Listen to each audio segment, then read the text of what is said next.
Okay, since this is going to be slightly K-pop related, we're wearing the Jongbear jumper. Hello everyone, my name's John, I'm the Geeky Fanboy, and welcome back to my channel. And today we'll do another book review about a book that I don't think is even that well known or popular at the moment. However, I would like to talk about this book because this is the worst book I've ever read. According to Goodreads, that is. So, today I would like to talk about the book Holy Boy by Lee Heejoo and translated by Jo-Hoon Lee, as you can see. So, yeah, I picked this up because, well, it says it's a book about Sasaengs and K-pop idols, and I got the stuff going on, so I was like, yeah, sure. I'll take a look at that. We'll get into what the book is about in detail in a second. But yeah, when I started to read this book, I at some point, usually when I'm like about halfway through a book and I sort of have formed some of my opinions already, I usually like check Goodreads just to see what the general opinion is. And this book has the lowest average rating of any book I have ever read. On Goodreads, this currently has an average rating of 2.69 stars, which is spectacularly low. Like, if you know Goodreads, if you're over there, write reviews there or whatever, you know that it's very rare for a book to get such a low average review score. Like, anything that, like, it's really hard to get anything that's like under a 3.5. Like that, I rarely see books that are like under a 3.5, and even that is considered to be bad sometimes already. But this is like under 3. Like, I know it doesn't have like as many ratings as other popular books out there, but still enough to like form a proper average rating. And 2.69, I was like, whoa, what's going on there? Is this really as bad as people are saying? And that's what I would like to discuss today. I want to talk to you about this book, what my thoughts are on it, go a bit in depth. Don't worry, I'll give a spoiler warning beforehand before I jump like into very deep spoilers. But for now, I would just like to discuss this book and my thoughts on it and why I personally think this book does not deserve such a low average rating. So for the record, if you want to put a number on it, I ended up giving this book like 3.75 stars. I rounded up to 4 on my Goodreads, and which basically means I had a good time with this book. Was this amazingly like fantastic and perfect? No, there were definitely flaws in the book. There were issues with the book. However, I still think it had some really interesting points to make. It had interesting characters and themes that I could really latch onto, and I had overall a good time with it, which is why I was all the more surprised that people are giving this such a low rating. And I want to jump right into this with why giving people this such a low rating, because I think this might be related to what the book is about, or what people thought this book was going to be about when they picked it up. So I'm going to just like read to you the synopsis that's in the book, so you can form sort of your own idea of what the book could be about. So on the back it says worship has never been bloodier, and now we're going to take a look inside the book and see what it says here. Sasaeng, a K-pop fan who stalks or violates the privacy of their idol. Kidnapping Yosef seemed like the ultimate act of love. For 4 of his adoring fans, a poster on the wall just didn't cut it. They needed him all to themselves. And weren't they doing him a favor anyway, freeing him from the shackles of fame? But inside a secluded mansion, plagued by paranoia and with their grip on reality slowly loosening, these women must use increasingly disturbing strategies to keep Yosef in their possession.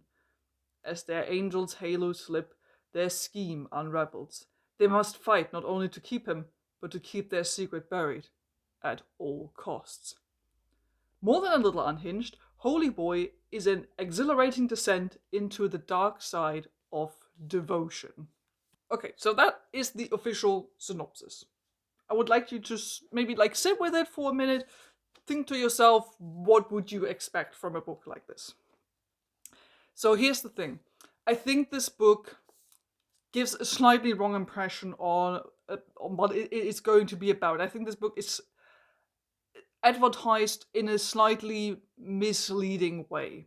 So I think when a lot of people picked this book up thinking this was going to be like a thriller book about the K-pop industry, a commentary on weird fan idol relationships, what it means to have Sasaengs as fans.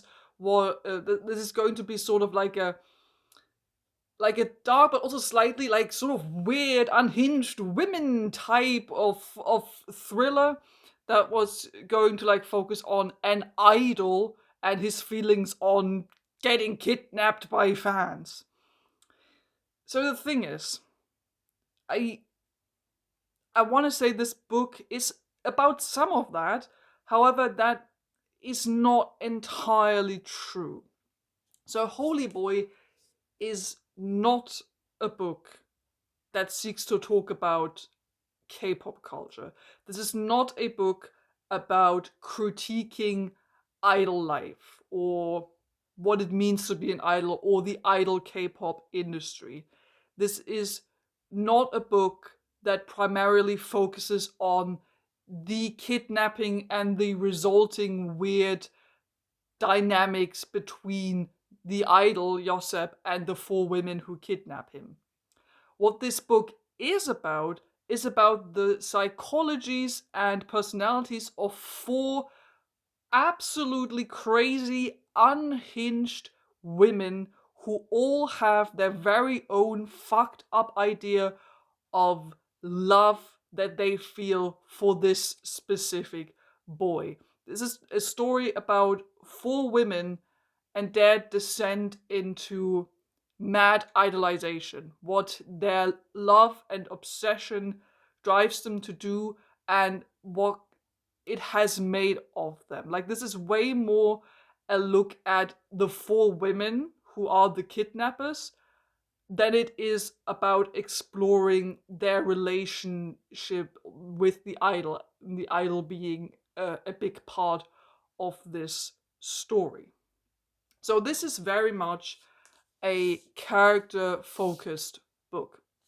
So this book is, first of all, it's set in like the late 90s. It's like set around 99, 2000, around that year.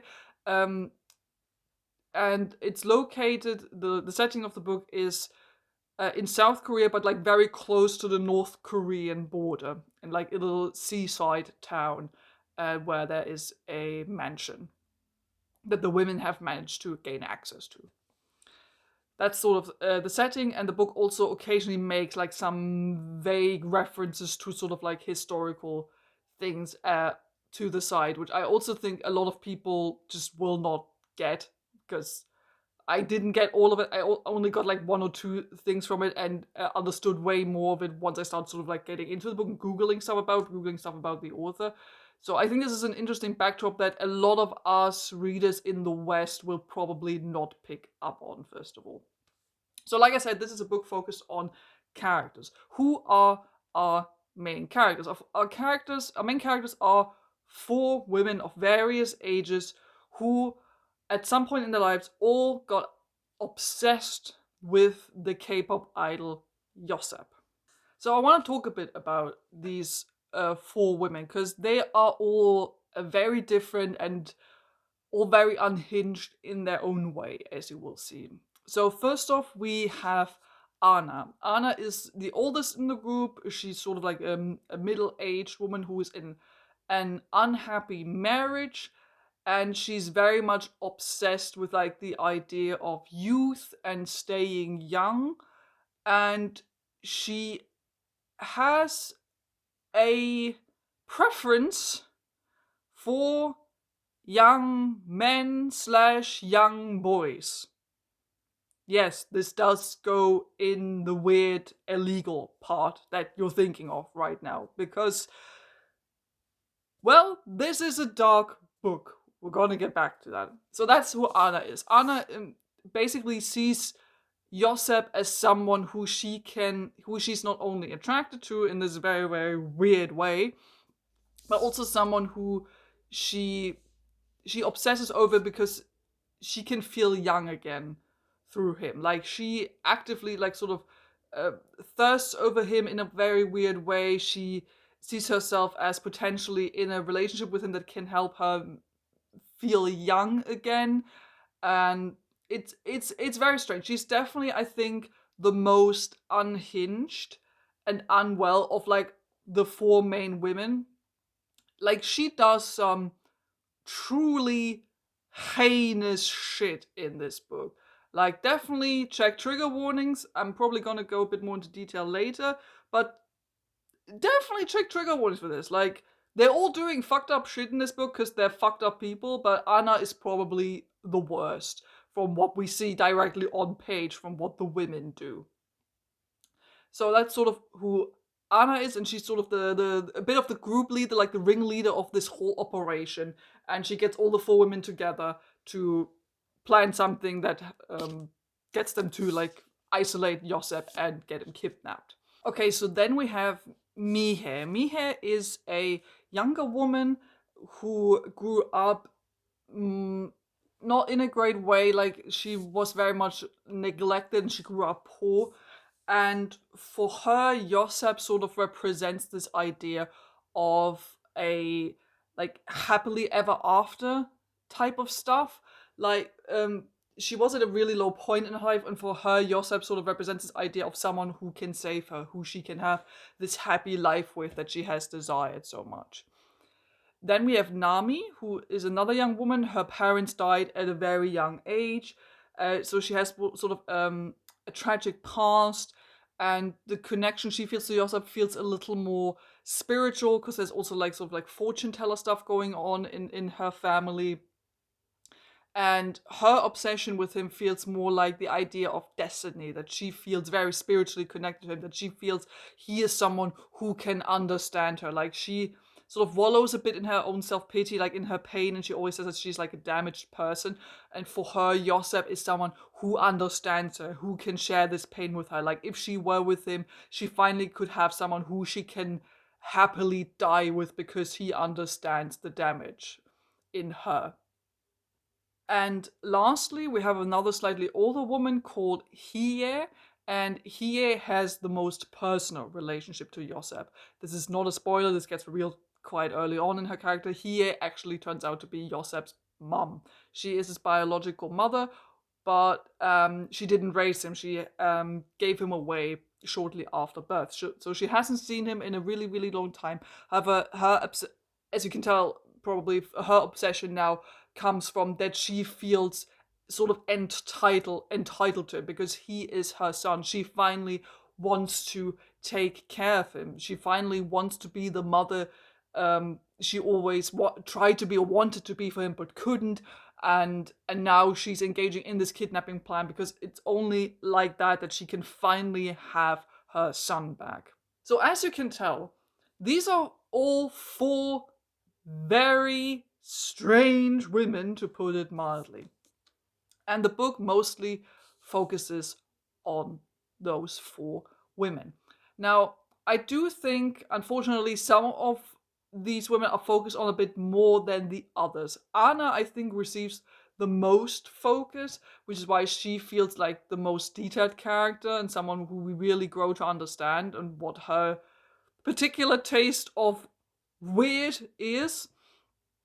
Here, I think it's also okay. I think who suffers are like the two younger women, Mihe and Nami. Like you do get an idea of who they are. However, I also felt like the two of them felt a little too much alike. Like sometimes I would mix them up who they are, like their background stories and stuff. And I wish they had received a bit more attention on the page. In general, I wish maybe there could have been more page time. I think this book could have been slightly longer to actually dedicate more time to exploring all the four women in greater detail, so we could really come to understand all of them. However, I do think the book is good enough in giving you a basic idea of who everyone is, of what everyone's brand of weird is, and what everyone's connection to Yosep is. The book does manage to do that on a general basis. And as you can tell, these four women, they are not normal. They are crazy. They are Sasaeng. Sasaengs are not good people. Sasaengs are K-pop fans who violate their idols' privacy, to put it mildly. They follow them home. They stalk them 24/7, some of them even. They harass them. They buy private information, they buy their flight info, they go to anywhere the idol is, the Sasaeng will be there, they will bother them, they will talk to them unannounced, they will somehow receive their phone number or whatever. There's actually a K-drama on Netflix, I think it's called Idol Eye.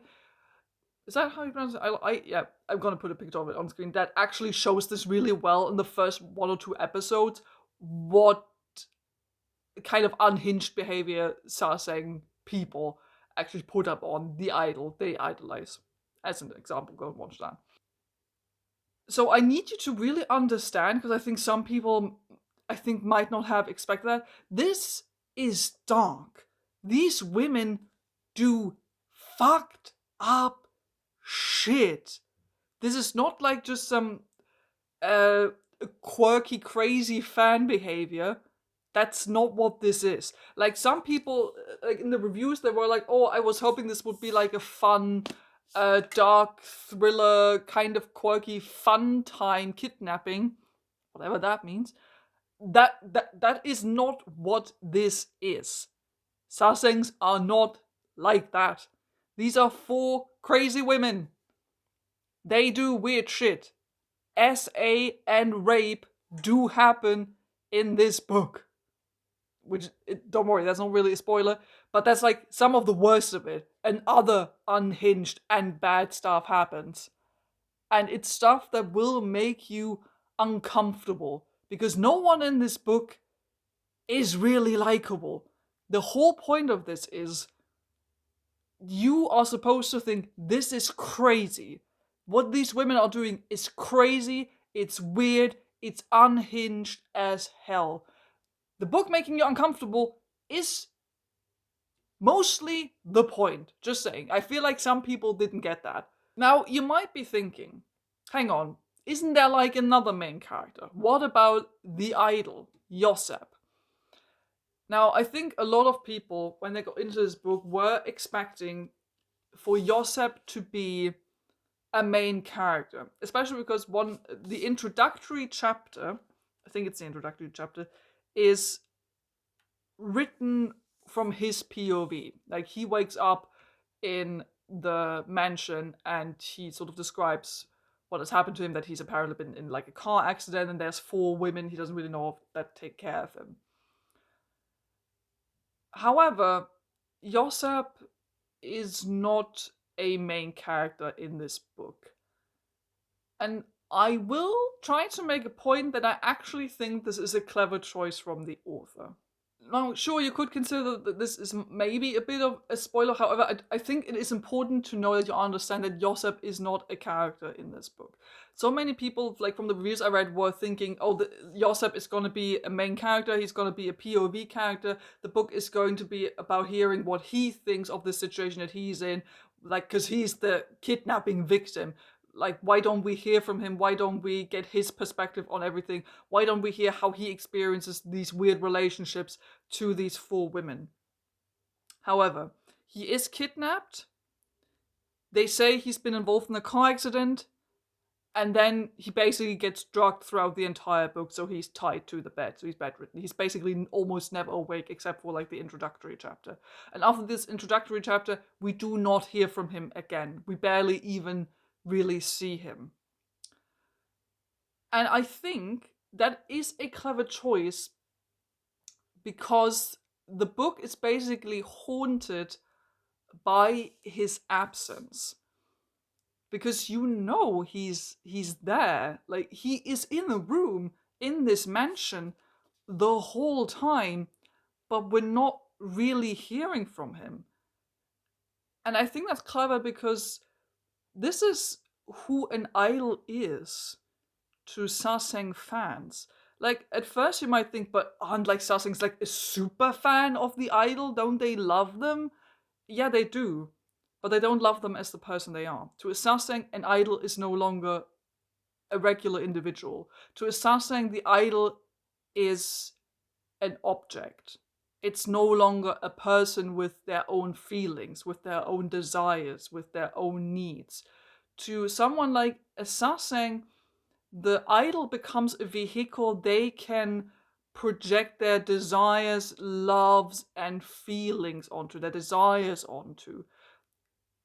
The idol becomes, I mean, the idol is a commodity anyway to a certain degree in this industry, but it very much becomes a commodity for a Sasaeng fan. Like, they buy stuff to be with them at all times. They invest so much money and time to be close to this idol without ever really thinking of who is behind that. The person who is the idol is not important. A Sasaeng fan will constantly be like, why aren't you eating? Why are you eating this? Why are you losing weight? Why don't you look like this? He should do that. It's crazy. I could spend another video time with another video to explain to you how crazy Sasaeng fans are, but I would recommend you to just sort of maybe do your own research, because these people are unhinged in a really bad way. Again, go and watch that K-drama I recommend to sort of see what I mean. So I think it makes sense for Josep to not be in the book, because he's not a character. Not to these type of people. We do not get to hear from him because he is not a person. The idol is not a person. The fans, the Sasaengs think they know who this person is. And they all have very warped understandings of who Josep is. And I think it's clever that you can also see that they all perceive him in a different way, despite them all being so obsessed with him. Because every single one of these women thinks they are in the right. They think they know who this boy is. Like, one woman will say that she really knows how Josep feels, that he would understand her. And then another woman in the group will say, no, that's totally wrong. I know what Josep is like because I literally stalked him 24/7. Like, it's that kind of thing. All their perceptions are crazy. They're all different and they're all very wrong because they think they are in the right. They know it all. They think they know who this boy is, this boy who is so holy to them. But it's different for every single one. And none of them have even an inch of an idea who the true Josep is. We, as the reader, are not allowed to know who Josep is because they think they know who he is. And we only follow these four women. They tell us who he is. They tell us their perception of their relationship to this boy. They tell us their love for this boy. Who Josep actually is not important because he's no longer a person. So the characters in this book are all weird in their own way, and it's written from everyone's POV, like of the four women.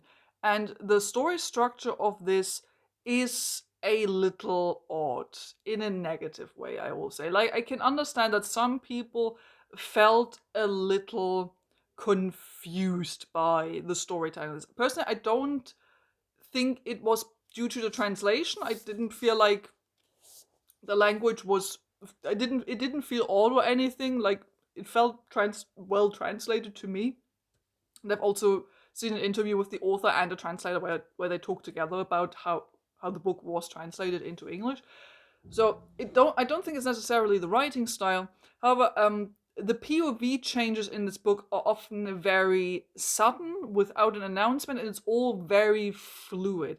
It's not quite stream of consciousness. However, the switches do feel quite frequent and fluid, and sometimes there will just be explanations or background flashbacks or whatever in the middle of something else.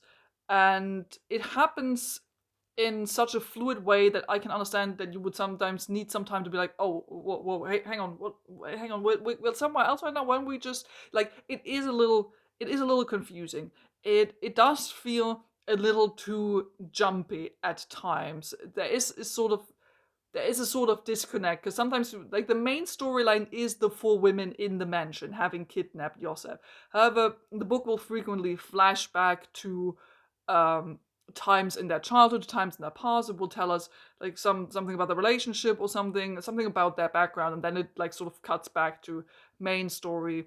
And occasionally there will also be completely different POV changes, switching to something completely seemingly unrelated. That's not doesn't have to do with the four women, but for example, there's a chapter, um, there's a part that's written sort of from Yosep's manager or bodyguard POV to sort of explain what's going on there.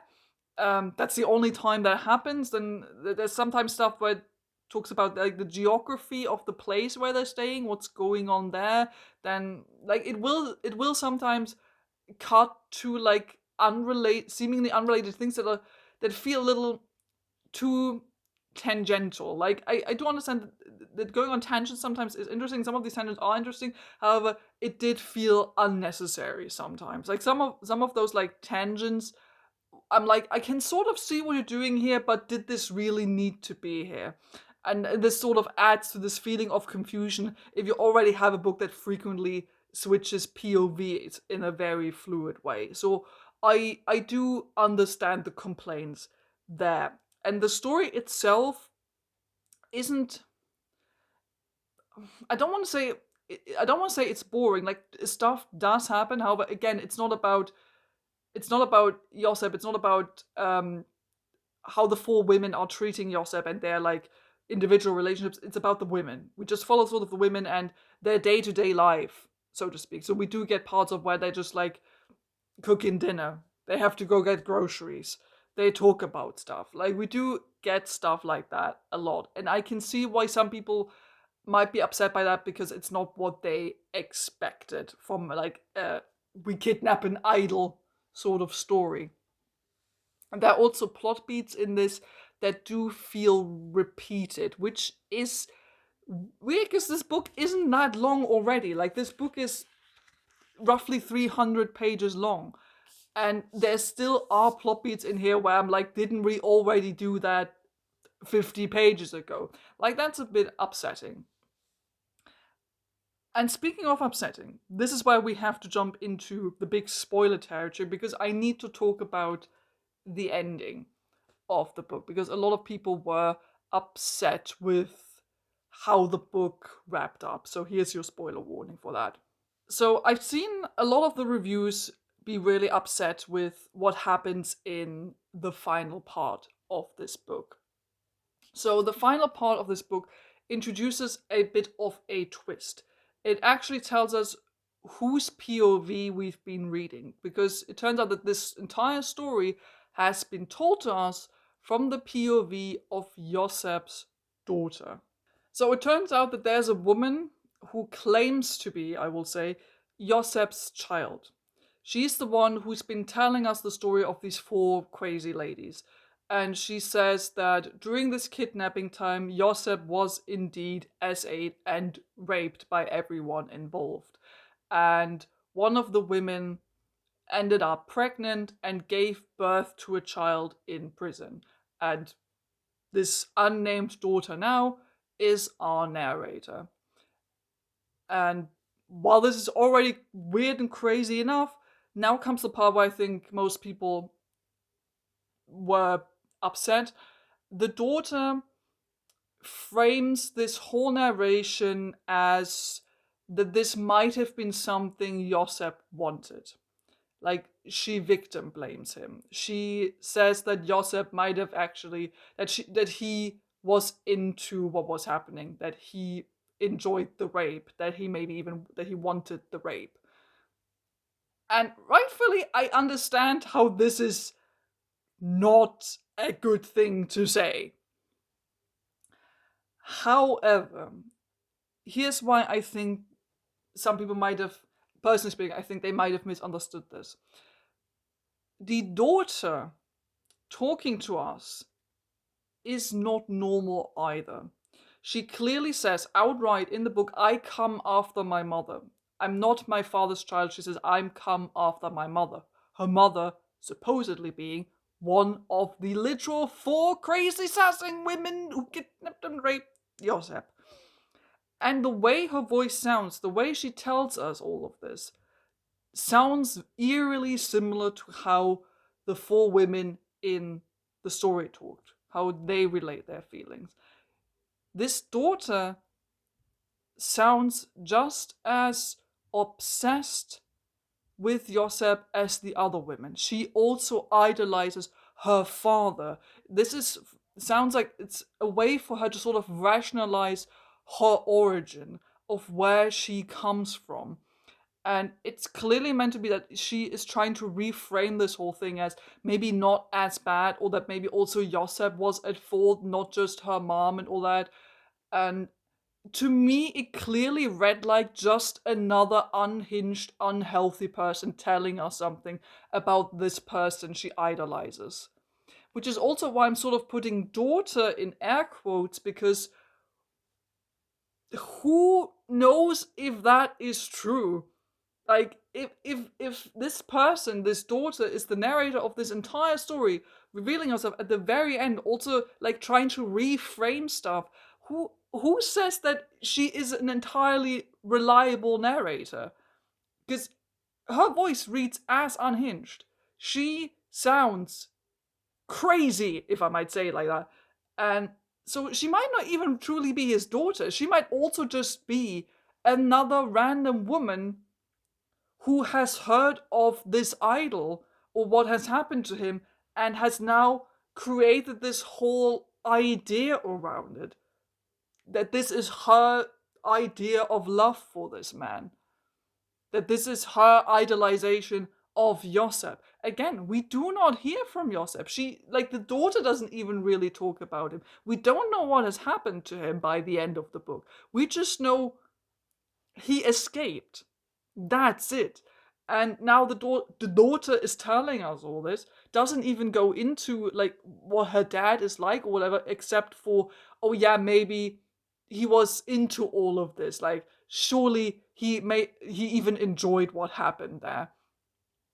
And she also sounds like she's maybe even protecting her mother in a way, if that was truly her mother. Like, to me, this didn't feel like, sure, this is a bad thing that she's saying this, but for me it felt like that this is sort of the point. For me, it felt like this is another unhinged woman who has an unhinged obsession with Josep, who is now telling us this. We don't know if this is true. Obviously, it's bad. That's sort of the point. It's bad. We're supposed to feel uncomfortable. We're supposed to feel like, holy shit, this is crazy what these women are doing and talking about, including, I think, the narrator at the very end. And I think this is sort of the last point I really do want to emphasize with this book, also because it's a thing I've been screaming at so many reviews of so many different things lately. That is the point. The point of this book is to make you feel uncomfortable. The point is that these women are crazy. The point is that Josep is not really his own person, because he isn't a person to these 4 women. These women are all weird. They all do really, really, really terrible stuff. And you're supposed to feel uncomfortable about it because it is uncomfortable. Sasaengs and their behavior are uncomfortable in many different ways. This was not supposed to be, it wasn't even trying to be like this is like a quirky, dark, fun thriller with female rage, crazy women. No, that's also not what this book is trying to be. Again, I think this is due to the fact that I think this is advertised in a slightly wrong way and give sort of the wrong impression. However, when you read the book, you can tell that this book is not trying to be this. The book is not trying to be a critique on idol culture. The book is not about critiquing all the horrible things that idols have to go through. Again, it doesn't focus on Yosef. The book is focusing on these four women and their psychologies and their truly weird and strange obsession and idea of love for this idol, for this holy boy, for this holy symbol that they have in their life. Again, this isn't a perfect book. This did have problems, like it had pacing issues, the POV switches felt a little too frequent and sometimes also very much unnecessary. Some of the women could have been explored in more detail. Anna receives way more attention than some of the other women, I think. Some plot points are repeated. Yeah, but I still think on a ground level, I think this is an interesting thriller that serves more as a character study of four types of Sasaengs and their specific kind of obsessive love, and what this kind of love can do to a person, it how it can change you and how it can turn you into a bad person, how it can force you to do really bad things. Again, this book's not trying to excuse any of the stuff that happens. It purposely is pointing at it and makes you feel uncomfortable so you understand this is crazy shit. Like, that's the whole point. And if you sort of like adjust your expectations to that and sort of ignore maybe the misleading advertising that surrounds this book, I think you can have an interesting time with Holy Boy. Okay, that's it from me. This was my discussion and review of Holy Boy. Again, I think a bit more of a niche book, and I know not that many people have read it, but I really wanted to talk about it because it had such a low rating on Goodreads. I was just like, no, it possibly can't be that bad. And I honestly don't think it's that bad. Again, I think you just need to sort of adjust your expectations. Well, maybe I got you into reading this book now. If you do tell me down in the comments below if you are gonna pick this book up now, or maybe some of you have read this book already. What did you think of it? Were you also sort of like more disappointed, or did you think it was an interesting read? Like, please do tell me down in the comments below if you've read this book. I would love to hear your thoughts on all of this. So that's it from me. This was my review of a book about very toxic relationships, and I already got plans for my next book review with a very similar theme, because I just read this, so you can probably expect a book review on this very soon, and this type of very toxic relationship.